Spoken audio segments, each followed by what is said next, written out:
everyone, and welcome back to Always Watching.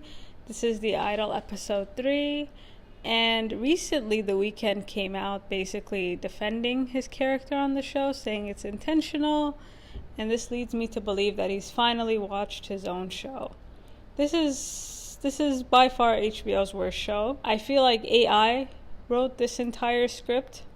I think there was potential to have a really great show here, and that potential was showcased in this episode, but with 3 episodes left, it's just not possible.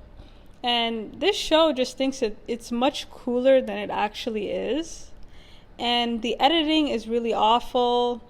The sex scenes were laughable and very cringe, right? Sex is not sexy. And I get it, like Tedros does come off as a man that just watches too much porn, to be honest, but there's what you do and how you do it, and nothing about these people are compelling. Like by the end of the episode, you're just like, the show cares less about Jocelyn than her mom, and so the way the plot is developing just feels unnatural. The writing is bad. I'm not convinced by The Weeknd at this point, and there just isn't enough character development in the people that are interesting to really, it just feels like we're watching, just parts of a series. Like different parts are really good, but together there's no cohesion. And I really don't like that they're trying to make Tedros and Jocelyn the main characters, because it really felt like in this episode Tedros was not a supporting character. Right, it really feels like he's a main lead. I think what I dislike about The Weeknd's character the most is, why does Jocelyn need Tedros to kind of break free, right? As if she's unable to unpack this trauma on her own without Tedros being there. So whatever happens at the end, I just don't like the lack of agency they've given her. Like Jocelyn has been through a lot, and she's kind of at rock bottom.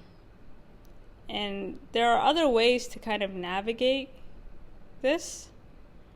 And so the fact that Tedros is there to trigger what will be, I'm assuming, some type of awakening, I don't really like that as a plot device. And yeah, Tedros, again, individually, he's an interesting character.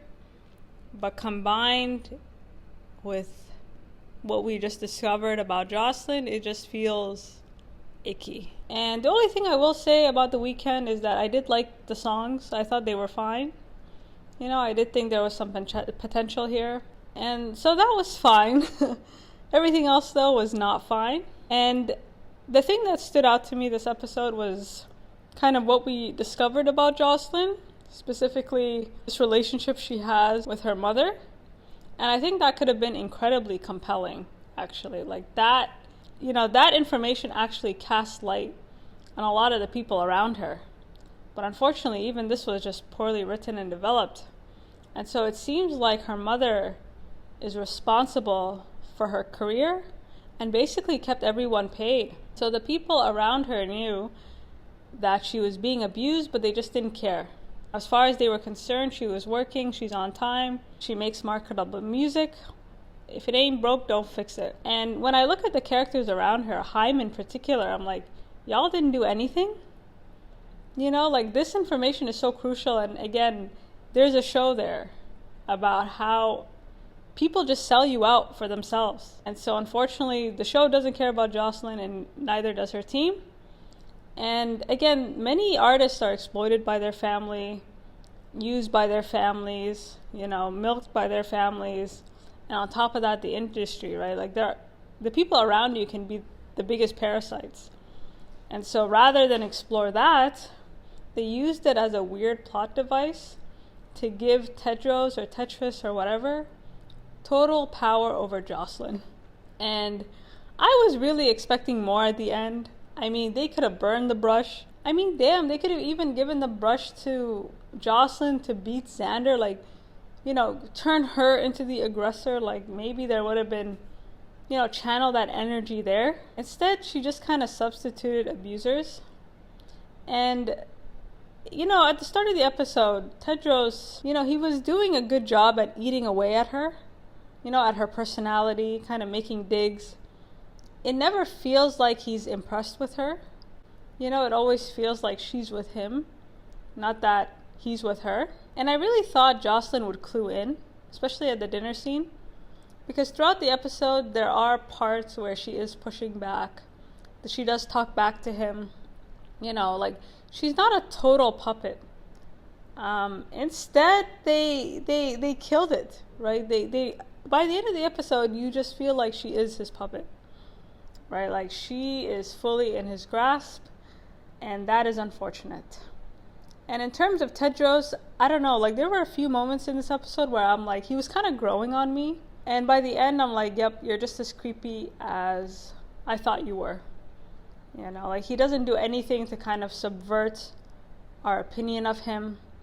You know, like, it would have been really interesting if turns out he was a super fan, you know, or turns out he did care about Jocelyn. But by the end of the episode, you just get the sense that he was looking for something to kind of keep control over her, and he was successful at the end. You know, like, it felt like he was playing a game, and it turned out everything was exactly as it seemed. And I don't think the relationship between Tedros' group and Jocelyn's group feels natural. Like, everything about it is forced and weird. And I wish there was more tension. Like, I don't get how Tedros is taking over the house and no one is fighting him back.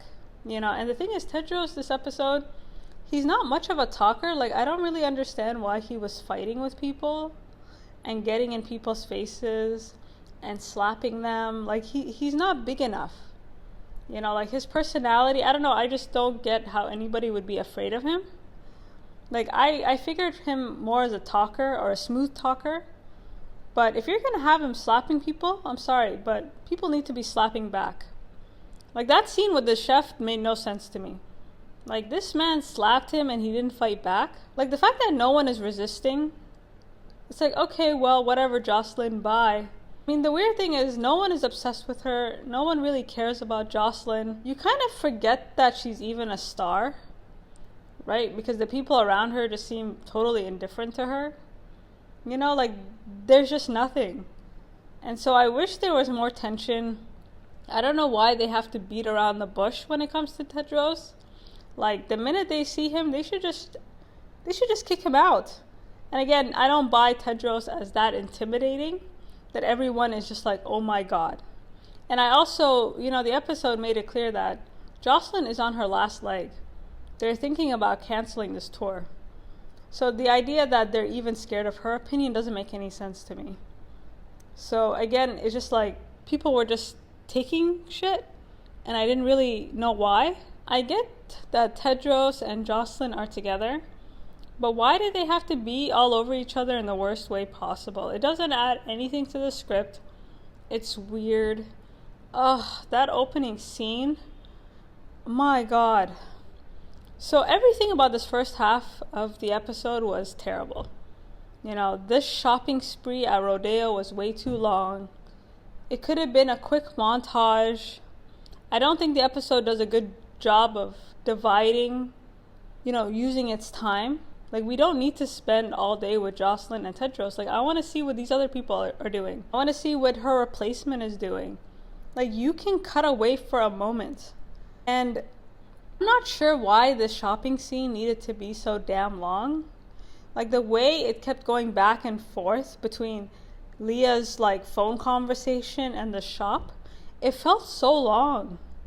I'm like, oh my God, get to the damn point. Like, she's not even saying anything. Like, okay, he took over the house. That's it. Why is this taking so long? So this whole shopping scene, like, this is when we kind of see where Tedros' character is going. Again, I figured him as more of a smooth talker, as someone who would maybe network. So the fact that he was super possessive and just straight up aggressive, like threatening people, just didn't really feel natural, right? And also, that scene when they kind of come to her, when they pull up, you know, at the store, and you have all those fans surrounding her, To be honest, I thought they were screaming for the weekend. I'm not gonna lie.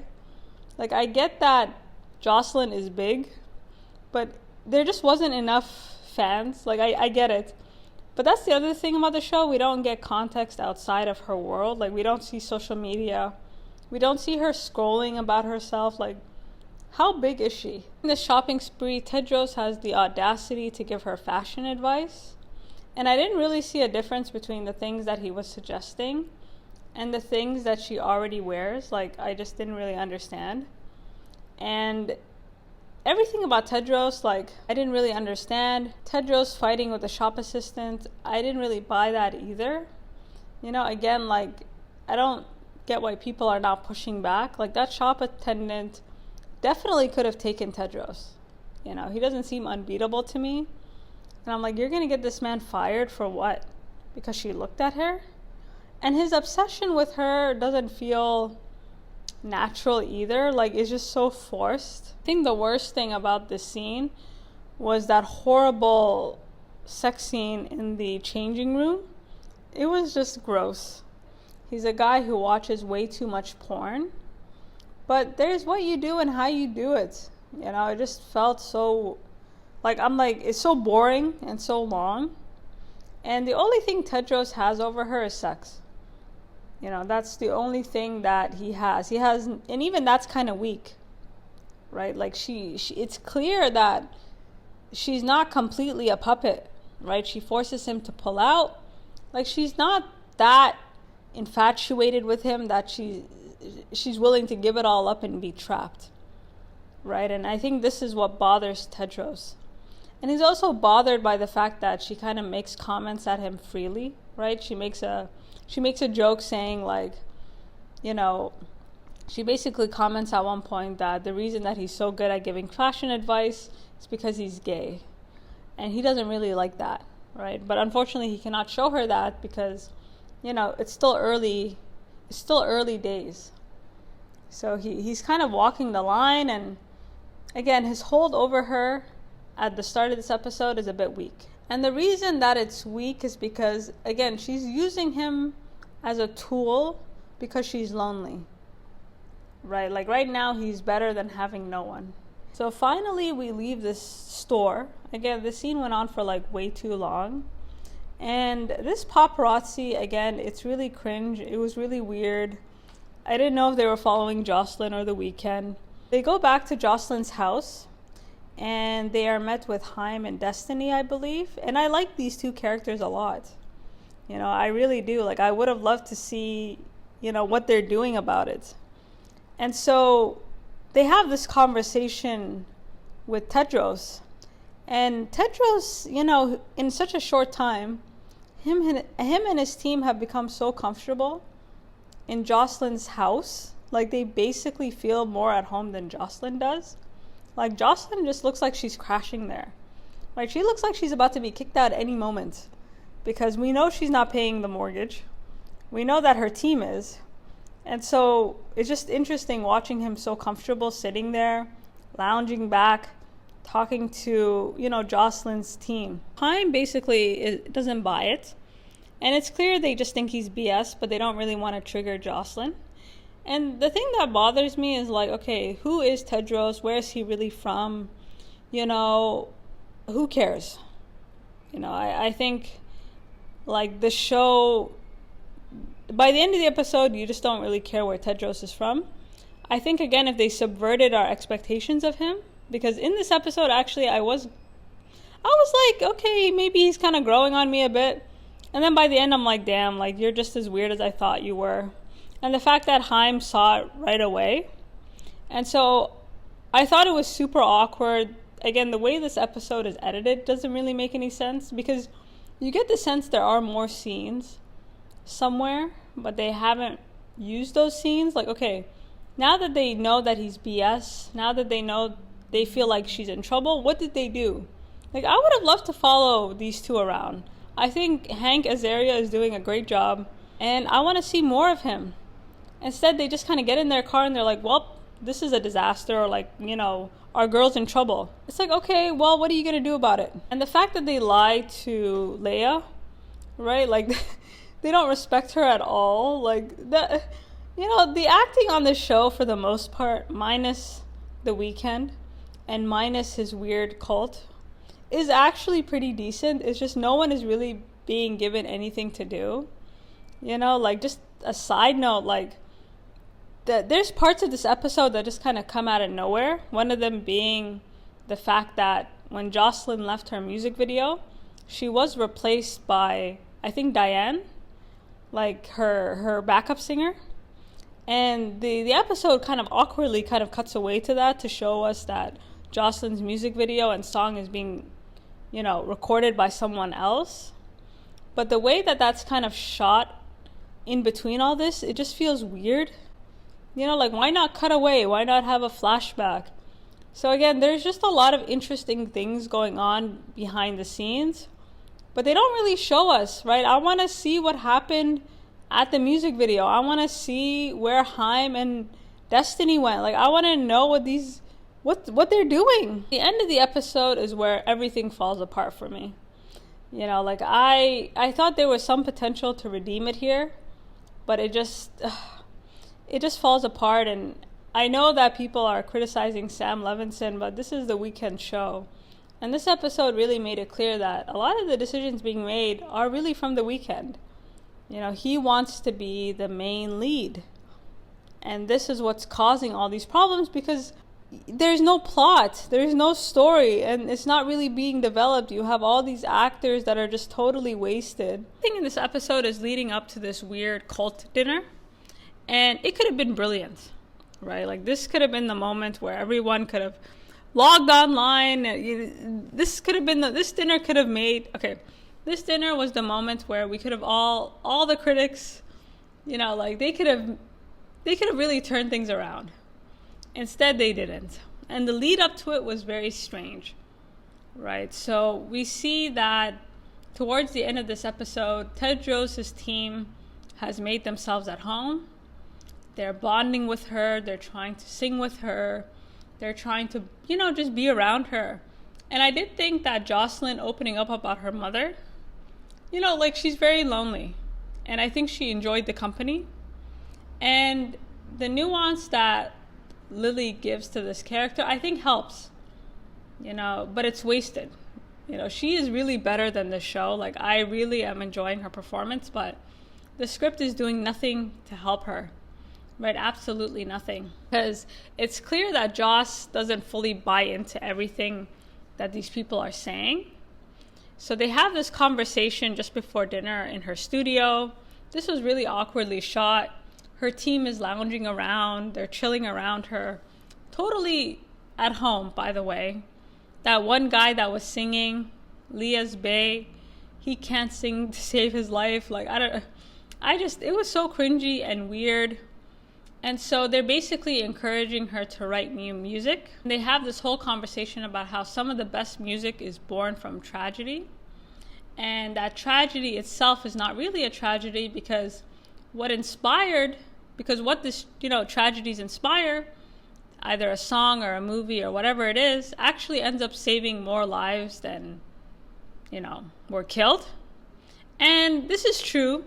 Like, some of the best songs are unfortunately inspired by really tragic events. And people do create beautiful art from tragedy.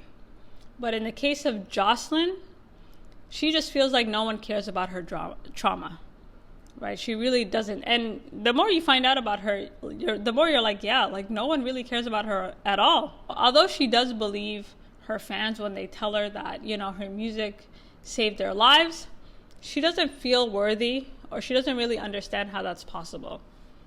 Jocelyn is not a fan of her own music. She doesn't like her own music. It's like she went through all this trauma for nothing. And so she's not really convinced. And the way that she was pushing back, she wasn't really giving it to them. And so I understood from there that she's not a complete puppet. And the one scene that gave me some hope was when she kind of tests their loyalty, right? I think one of them makes the point in saying, like, I'll do anything, or I'll say yes to anything.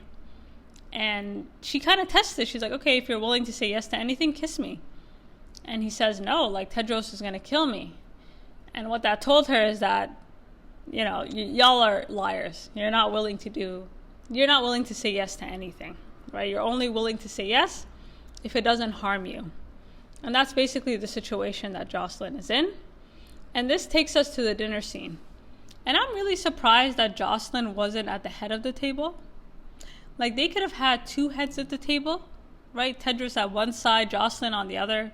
It didn't really make sense from a character standpoint, like why you wouldn't have them both at opposite ends of the spectrum. And for me, what that indicated is that she's not really the main character, right? Tedros is the main character. And it just kind of turned me off. So the scene starts with Jocelyn thanking everyone for their support. She's always felt alone, like she's never felt comfortable, I think, with the level of success that she's earned. And, you know, for that, she's thankful for the company, right? She lives in this big house that we now know is a house of horrors because her mother was doing all kinds of things to her. But for the time being, I think she's just thankful to have people there.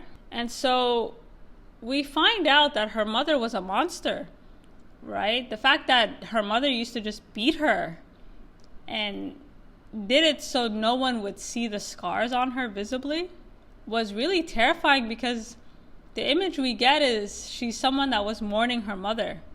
Instead, she's like still paralyzed, right? Like the trauma that her mother caused still scares her, even though she's dead. And this information about her mother explains why she's so extreme, like why she cuts herself, why she's sleeping with all these people, why she just kind of, like, she's trying to break away, I think, and get some power back, but it's actually having the opposite effect, right? It's just making her feel even worse, and she can't really shake the damage that her mother has done. And so she's never really had the power to do what she wants without someone hovering over her. And so even though she's now free, quote unquote, again, her mother has such a mental hold over her that she just can't really move on. And Tedros' raggedy behind takes this as an opportunity to solidify his control over her by trying to kind of convince her, right? Trying to find something that he can use against her. And before we find out about her mother, you know, Tedros, he's really interesting because he's like a virus. Like, he takes control of people quite easily. Before we find out about her mother and kind of all the trauma that her mother has put her through, Tedros really kind of makes it clear at the start of this dinner that he's in control. And one of the ways that he does that is by trying to convince her about the direction of her music, right? And he uses Xander as a soundboard, right? He looks to Xander and he's like, take it away. And I do think Xander, like the actor who plays him, I think the actor who plays him is doing a good job. And they suggest that they use this photo, this leaked photo, as an album cover. And Joss was like, you know, like, damn, none of y'all care about me, right? Like, she feels kind of like not really surprised by the suggestion. And she says something really interesting. She says the people who support her are the same as the people who don't. And this line means so much more when you realize that her whole team was basically letting her mom abuse her and no one did anything to stop it, right? Like, they criticized her so much for caring about what other people thought, but when she tries to do her own thing, they don't really stick up for her. Right. I thought that was so clever considering what we find out. The fact that she told Tedros that he's an outsider, you know, basically making it clear, like, you don't know as much about music as I do. You know, like, you're not in the industry. And I don't think that Jocelyn thinks that he's some musical genius, right? I think she's using him for company, and she kind of let him know without saying it. And so when we get to this big revelation about her mother, you know, listening to Joss describe her mother, it added a lot of context to her team, right? Like, I'm thinking about someone like Chaim, who discovered her when she was a kid. Like, damn, you didn't do anything about this? And apparently this abuse went on until she died, right? Like, the only reason her mother couldn't beat her at the end is because she was too weak to fight back.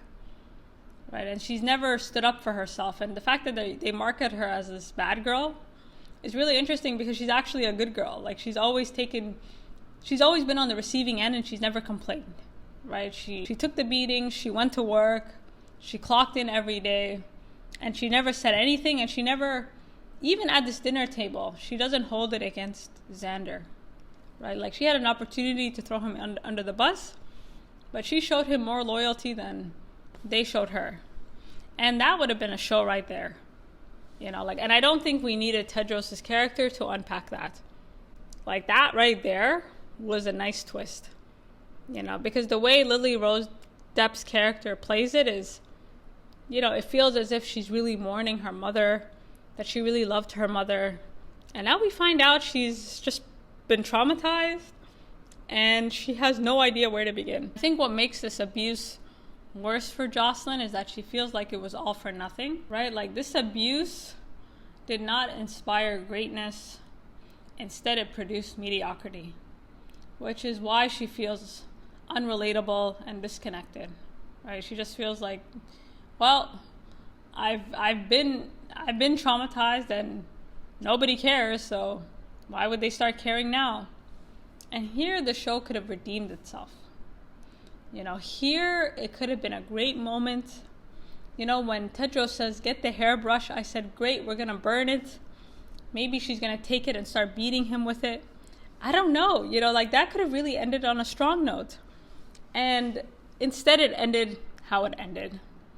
And this was just terrible. You know, the edits going back and forth between Jocelyn getting the hairbrush to what happened after. Like, it was so slow. I'm not even gonna lie. Like, I was just like, okay, speed this up. I think I know exactly where this is going.